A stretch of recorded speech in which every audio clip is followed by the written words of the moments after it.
L'Empire romain donc, alors ce sera l'objet de notre troisième partie vue dans l'histoire. Oui, d'abord, l'analogie historique est indispensable pour penser l'histoire. C'est vraiment une conception d'historien obtus qui consiste à dire qu'il faut à tout prix craindre plus que la peste l'anachronisme historique. Bien évidemment, il ne s'agit pas d'en commettre de grossiers, et l'analogie historique, c'est pas la comparaison terme à terme des situations. Moi, c'est précisément ce que j'ai essayé de faire dans mon Vladimir Bonaparte-Poutine, essai sur la naissance des républiques, parce qu'il y a énormément d'analogies entre la France du Directoire et la Russie yeltsinienne des années 1990. On est dans le contexte d'une révolution ou d'une contre-révolution, comme on voudra, en Russie à portée libérale.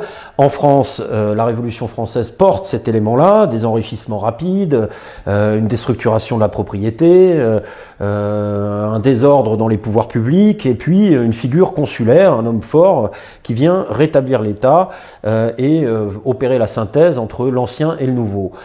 Donc on ne pense pas sans analogie. Alors il y a une analogie fréquemment brandie entre notre situation et la chute de l'Empire romain d'Occident, dont la date officielle est 476, mais enfin on peut dire que tout le 5e siècle est ce mouvement de plus en plus rapide vers la dislocation.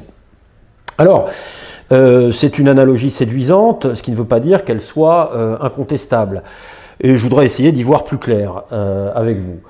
Alors, d'abord, pour ce qui est de Rome, on dit souvent que Rome ne repose pas, ça serait un peu la France de l'époque, ou les États-Unis de l'époque, comme on voudra, de l'époque antique, ne repose pas sur une base ethnique homogène. On fait confiance au récit des origines de Rome par les Romains eux-mêmes. C'est pas tout à fait faux, il n'y a pas une homogénéité ethnique comparable à celle qu'on trouve chez les Grecs, bien que chez les Grecs, dans les cités grecques, ça soit pas parfait de ce niveau-là, sur ce plan-là. Et donc on prétend que Rome s'est construite exclusivement par l'artifice du droit ou la volonté politique. Bon, en réalité, les historiens sérieux savent que c'est plus compliqué que ça, d'autant que les extensions de la citoyenneté, l'équivalent de notre nationalité, vont être finalement très progressives. D'abord la ville, ensuite la plèbe, ensuite le Latium, enfin l'Italie, pour arriver jusqu'à l'édit de Caracalla, dont Régis Debray, dans un de ses ouvrages, avait fait précisément le point d'analogie entre les Romains et nous, l'édit de Caracalla naturalisant, disons, tous les hommes libres de l'Empire. Alors pour des raisons d'ailleurs qu'on imagine être fiscales, hein, c'était aussi pour faire rentrer les impôts, hein, bien souvent sont des mesures pragmatiques, comme d'ailleurs la mise en place du double droit du sol, ou plutôt l'extension du double droit du sol en 1889 pour la France. Il s'agissait d'impératifs militaires. Donc l'édit de Caracalla, certes, c'est ce moment où on naturalise de manière massive, mais il faut quand même préciser deux choses. Il y a deux différences majeures. D'abord, les Romains donnent droit de cité à des gens qu'ils sont allés coloniser, et non pas l'inverse, pas des étrangers qui sont venus s'installer chez eux. Ça c'est le premier point. Et puis ensuite, il n'y a pas eu d'installation d'un équivalent de droit du sol. Le droit romain est le droit du sang. L'édit de Caracalla, est une mesure ponctuelle. Donc, bon, ce qu'il y a de commun également, c'est qu'effectivement, il y a un afflux d'étrangers dans les 2 derniers siècles de l'Empire romain, des invasions. Alors, des invasions militaires tout de même, ce qui n'est pas le cas pour nous aujourd'hui, et surtout une fédération, c'est le système du fédus de certains barbares germaniques auxquels on accorde des sortes de zones fédérées dans lesquelles est supposé régner le droit romain, ou plutôt la puissance romaine, mais qui en réalité, eh bien, peu à peu deviennent des entités barbares germaniques concurrentes. Voilà pour la description générale. Alors les points communs, bon, il y en a un évident, hein, c'est que Rome s'affaiblit par incorporation de peuples étrangers, progressive, mais tout de même avec une accélération dans le dernier siècle de l'Empire romain d'Occident. Et ça, c'est un point commun avec nous. C'est-à-dire que nous perdons cohésion, unité, force d'action, du fait de cet afflux massif qui est en cours à l'heure où je parle. Hein. On est passé de l'immigration aux migrations, mais l'immigration continue. Ça, je crois que c'est un point commun massif. Il y a aussi ce que j'ai déjà évoqué, c'est-à-dire l'hostilité qui vient récompenser l'hospitalité. Et ici, l'évêque Synésios de Cyrène, en 399, a des propos qui effectivement sont saisissants d'actualité, évoquant justement les migrants de l'époque, les barbares qui affluent dans l'Empire romain, soit par le biais militaire, soit par le biais civil. Il écrit ceci: « Seul un téméraire ou un songe creux peut voir parmi nous en armes une jeunesse nombreuse, élevée autrement que la nôtre et régie par ses propres mœurs sans être saisie de crainte. Nous devons en effet ou bien faire un acte de foi dans la sagesse de tous ces gens, ce qui paraît hasardeux, ou bien savoir que le rocher de Tantale n'est plus suspendu que par un fil au-dessus de nos têtes. Car ils vont nous assaillir aussitôt qu'ils penseront que le succès est promis à leur entreprise. À dire vrai, les premières hostilités sont déjà engagées. Une certaine effervescence se manifeste ça et là dans l'Empire, comme dans un organisme mis en présence d'éléments étrangers, rebelles à l'assimilation qui assure son équilibre physique. » Je crois que je n'ai pas besoin de faire davantage de commentaires. Alors troisième point commun, c'est l'artificialité du droit, c'est-à-dire que les constructions juridiques, au bout d'un moment, finissent par s'écrouler comme des châteaux de cartes, précisément parce qu'elles sont artificielles.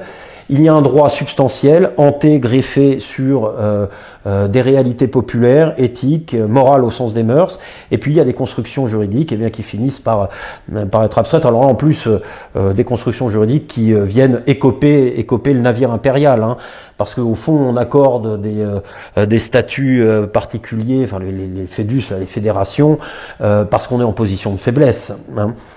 Bon, alors un autre point commun, mais là c'est plus polémique, c'est une discussion passionnante d'ailleurs, ce serait le rôle affaiblissant du christianisme. Un certain nombre de Romains du Bas-Empire, de l'Empire décadent, qui va bientôt s'effondrer, jugent cette influence efféminante, affaiblissante, par universalisme. Bon, ça fait perdre les anciennes vertus civiques du citoyen soldat romain. Il y a quelque chose de convaincant là-dedans, bien sûr. Parce que le christianisme laissé à lui-même, c'est-à-dire qui n'est plus arrimé ou enraciné dans une culture nationale, ça peut produire ça, oui. Et ça produit ça encore aujourd'hui. Alors il y a d'autres auteurs comme Végès qui, eux, soulignent ce que j'ai d'abord indiqué, c'est-à-dire le rôle affaiblissant et délétère de la proximité et de la promiscuité avec les barbares. Mais effectivement, la question du christianisme se pose. Alors aujourd'hui, eh bien oui, nous avons un monde moderne peuplé d'idées chrétiennes devenues folles, selon la célèbre formule de Chesterton. Je dois dire que si je respecte la religion de mes ancêtres, le catholicisme, je suis parfois consterné par les discours du pape François, parce que l'humanité soit l'unité de mesure de l'Église, hein, le véritable universum. Et c'est vrai que, d'ailleurs, je l'ai dit tout à l'heure, le catholicisme est à mes yeux le seul véritable universalisme, qui s'adresse au genre humain. Il n'y a plus juif, ni grec, ni maître, ni esclave, etc. C'est très beau ça, et cette sublimité du Christ en croix et de la proposition universelle de pardon et de grâce, comme je le disais tout à l'heure, à quelque chose de grandiose qui se donne à voir dans l'histoire de l'art. Mais alors, rabattu sur le temporel et sur le politique, c'est proprement catastrophique. Ça veut dire que nous devrions donc accueillir toute la misère du monde. C'est le primat de l'autre sur le nôtre. C'est proprement délétère.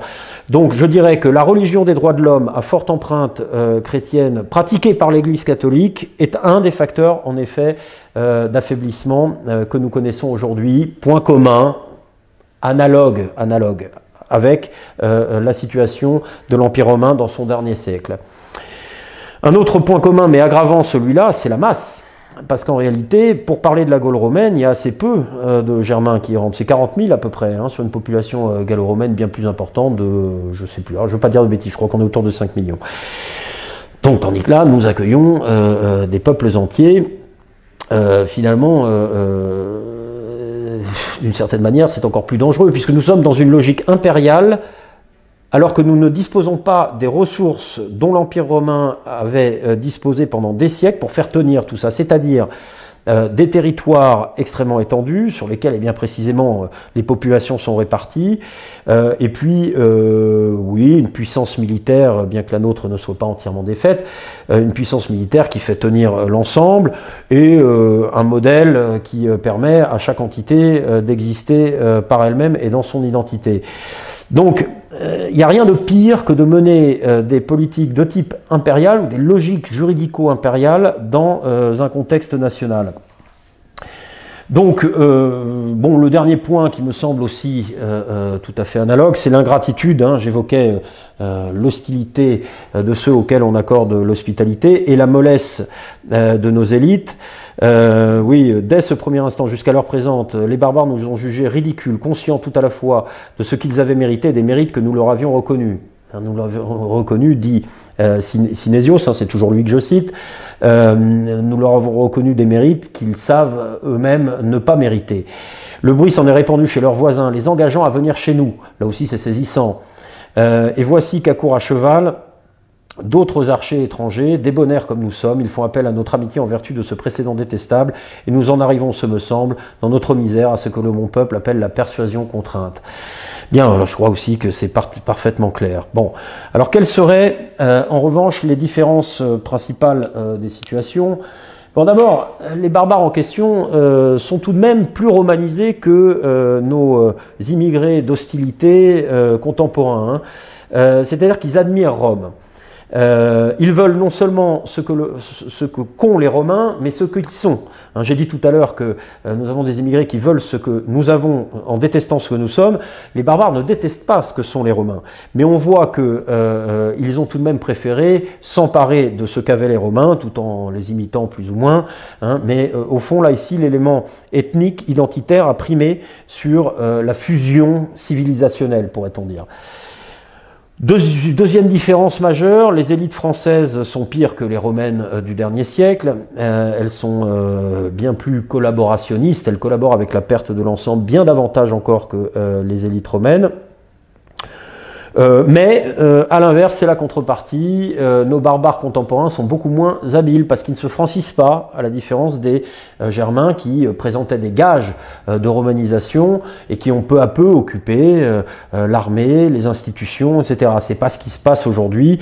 Il y a un manque d'habileté de ce côté-là, indéniable. Bon. Et puis, le dernier aspect, alors là, plus contestable, c'est une évaluation qui est la mienne et qui est une évaluation non pas optimiste, béate, mais qui me paraît fondée sur le réel. Je crois que nous avons encore des ressorts populaires extrêmement puissants. Notre armée est intègre. Relativement, non, je dirais pas relativement intègre, elle est intègre principalement. C'est-à-dire que je pense que la loyauté des régiments serait assurée, et puis notre savoir-faire militaire est ici reconnu mondialement, c'est une force, mais il n'y a pas que ça. Notre médecine, nos institutions, l'école, quel que soit le mal qu'on lui a fait, reste comparativement au plan mondial d'un bon niveau, et puis on voit un grand nombre de signes depuis des années, un appétit pour la France. Alors on peut toujours railler ça, hein, mais les journées du patrimoine, le goût pour l'histoire, le succès des livres de Zemmour ou de De Villiers par exemple, sont des signes extrêmement encourageants. Donc simplement, effectivement, il faudra d'urgence cesser de pratiquer ce cosmopolitisme dans un seul pays, sans avoir les ressources d'un empire, puisque la France n'a jamais été un empire, alors que précisément nous avons connu, à partir des années 50-60, une rétractation de notre territoire. Donc voilà, l'analogie tient en partie entre la chute de l'Empire romain et notre situation contemporaine, mais elle n'est pas pleine et entière. Hein. Il y a des points de différence quand même très très nets. Alors je viens de dire que la France n'a jamais été un empire, bon, sauf peut-être de 1804 à 1815.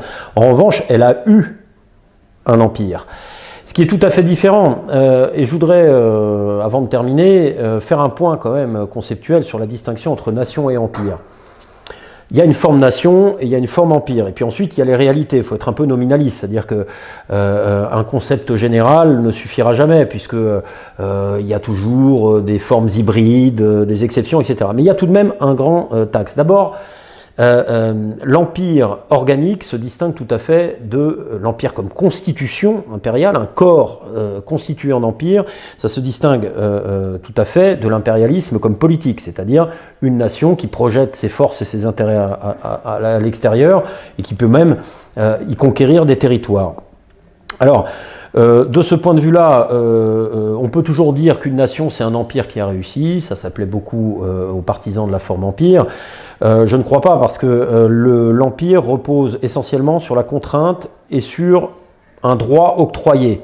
C'est-à-dire que l'empire naît de la conquête, et puis il est plus ou moins habile ensuite pour maintenir les populations conquises dans le consentement. Alors il y a des tractations juridiques, etc. On peut dégager historiquement plusieurs formes d'empire, hein. La Russie, par exemple, alors Rome était un empire organique, fondé donc sur la contrainte et sur le droit. On pourrait dire que la Russie est relativement proche, c'est un empire territorial intégré, tandis que l'Autriche-Hongrie était un empire territorial intégré aussi, mais bien plus différencié, c'est-à-dire avec des entités dont la représentation était plus assurée par les institutions. Bon, quant à l'Angleterre au XIXe siècle, il s'agit d'un empire colonial non territorial, il n'y a pas de continuité territoriale, et très peu assimilateur, très peu intégrateur, hein. Les Anglais demandent à leurs colonies de satisfaire leurs intérêts, elles ne cherchent pas du tout à les assimiler. Quant à la France, alors elle a eu deux empires, d'abord un empire à comptoir à partir du XVIIe siècle, mais qui est alors là pour le coup, ce sont des comptoirs impériaux, c'est absolument pas, il n'y a pas de lien organique, c'est une pure projection des intérêts de la monarchie, enfin du royaume de France, vers l'étranger.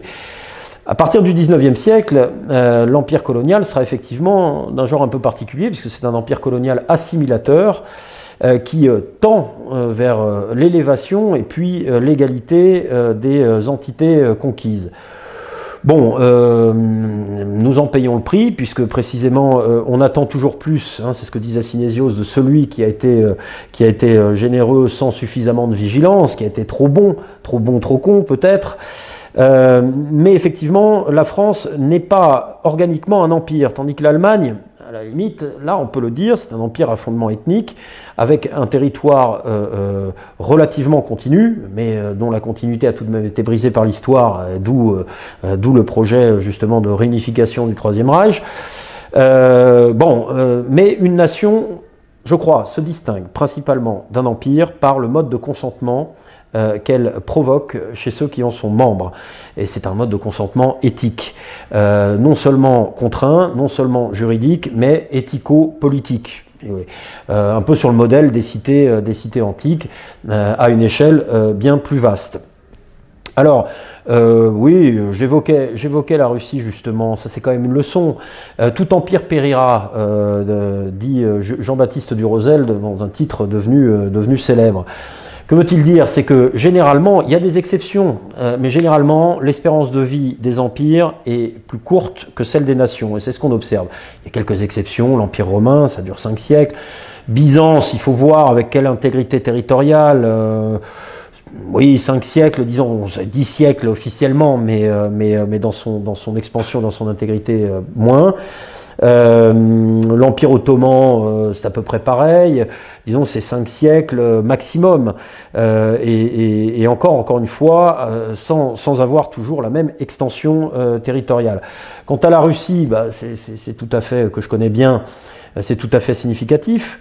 C'est que les populations conquises par le tsar au XVIIe, surtout 18e et 19e siècle, les deux grands siècles de l'expansion asiate et caucasienne de la Russie, sont plutôt bien traités. Il n'y a pas eu trop de massacres, ça a été une expansion somme toute relativement pacifique, et puis il y a eu une adhésion qui s'est maintenue sous l'URSS de la majorité de ces populations. Il y a même aujourd'hui une nostalgie chez certains d'entre eux. Et pourtant, ils se sont détachés en 2 ans, tous, y compris le Kazakhstan, ami, y compris la Biélorussie. Alors bon, c'est peu différent. Et pas seulement les pays baltes qui étaient très hostiles à l'entité russe, ils se sont tous détachés. Donc oui, tout empire périra, parce que tout empire comporte une dimension bien plus artificielle qu'une nation. Voilà, une nation s'installe davantage dans le partage éthique d'un ensemble de vertus et de valeurs qui prennent du temps. Pour faire une nation, il faut du temps. Mais combien de temps faut-il pour la défaire? C'est toute la question. Et c'est la question du déclin qui est en jeu dans l'analogie, à travers l'analogie entre notre situation actuelle et la chute de l'Empire romain d'Occident. Combien de temps nous reste-t-il à vivre d'une certaine manière? Alors, il y a un déclinisme qui prend plusieurs formes, mais y compris un peu dans la mouvance. Alors il y a un déclinisme extérieur à la mouvance, disons, nationale. Onfray, par exemple, dont je reparlerai tout à l'heure, n'oublie pas d'avoir fait un mémoire de maîtrise, je crois, sur Spengler, et il s'appuie souvent sur Valéry, dont on connaît la célèbre citation, la célèbre formule: les civilisations sont mortelles, elles naissent, elles vivent, elles meurent. D'ailleurs, il ne dit pas les nations, il dit les civilisations, pour considérer que, eh bien, c'en est fini de nous, et que, bon, la civilisation christiano-romano-européenne est morte. Il y a les impériaux, les partisans de la forme empire, qui, eux, considèrent que, sinon l'Europe, en tout cas la France est morte. Alors, il y a la version, disons, de droite, plutôt ethno-substantialiste, qui a un imaginaire, disons, d'unification européenne sur base ethno-culturelle.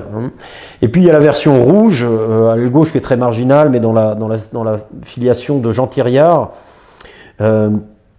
c'est-à-dire, puis aussi on retrouve ça chez les eurasistes russes, mais c'est une pensée très russe, c'est vraiment, Douguine, c'est vraiment pro-domo, ce qu'il veut, c'est refaire l'empire tsaristo-soviétique.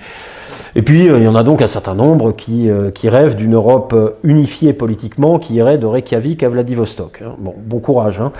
Je pense que si les gens maintiennent la cohésion de la nation française, on aura fait quelque chose. Donc, bon, face à cette question du jugement pronostique, c'est-à-dire qu'en est-il de la France, sommes-nous finis, combien de temps nous reste-t-il à vivre, j'avoue que bon, il y a certaines postures qui ont tendance à m'agacer. D'abord, c'est un sport très français. La fin de la France est déclarée à échéance régulière par les élites françaises. Je songe par exemple à Edmond de Goncourt, qui, devant le spectacle de la Commune, écrit dans son journal « Finis Franciae, la fin de la France », etc. Bon, je crois qu'on a eu encore de belles années ensuite. Donc, il y a là vraiment un enjeu prospectif. Moi, je ne prétends pas être Nostradamus. Il y a des dangers extrêmement importants qui nous assaillent et qui nous entourent. Je ne crois pas que la fin soit proche. Si je devais me prêter au jeu, eh bien, je dirais que, à mon avis, on n'est pas en 470 par rapport à 476, bien que les rythmes historiques soient pas les mêmes, parce que le rythme des migrations, des invasions, de la déstructuration aussi du tissu économique français sont sans doute plus rapides. Mais il me semble qu'on est peut-être au moment où Synésios lance ses avertissements, c'est-à-dire en 399. Et je crois surtout que la situation n'est pas désespérée. Nous sommes seuls, majoritaires encore, et seuls légitimes. Quand il sera trop tard, bien évidemment, là on aura tout à fait l'occasion de se livrer à ce plaisir que je trouve toujours un peu suspect, qui consiste à pleurer sur les ruines, à se livrer complaisamment à l'élégie. Et puis bien souvent, c'est une posture un peu dandy. C'est très facile de décréter détruit ce pourquoi on n'a plus envie de combattre. Bon, et puis je terminerai en rappelant ceci, que si nous sommes décadents, et nous le sommes pour une large part, ça n'est pas depuis 1789, pas depuis 1815, même pas depuis 1914-18 ou 1940, c'est vraiment depuis 1968. Et c'est à partir vraiment du libéral-libertarisme, de la xénophilie d'État, de l'atlantisme, du libéralisme transposé qui se met en place, libéralisme d'assistanat, c'est cette espèce de mélange de social-libéralisme qui se met en place à partir de là, que la France perd de ses ressorts, perd de ses atouts qui restent nombreux, parce que je voudrais quand même dire que ce sport très français qui consiste à se déclarer fini devrait faire sourire ou laisser au moins perplexe, je ne sais pas moi, un Péruvien ou un Vietnamien. Nous sommes 5e ou 6e puissance économique mondiale, nous possédons l'arme nucléaire, un siège au Conseil de sécurité de l'ONU, des infrastructures et une culture qui font encore l'envie du monde entier à bien des égards. Et nous sommes là en train de spéculer sur notre défaite alors que nous n'avons même pas encore mené de guerre civile, s'entend, ou de guerre même existentielle. Donc ça me paraît ici tout à fait suspect. Donc situons-nous en tant que Français seuls, majoritaires et légitimes. Ne désespérons pas parce que c'est une sottise absolue en politique. Concentrons-nous sur la dernière période pour laisser derrière les vieilles querelles entre patriotes français et déterminons-nous à agir à la fois sur le plan quotidien identitaire et puis sur le plan proprement politique.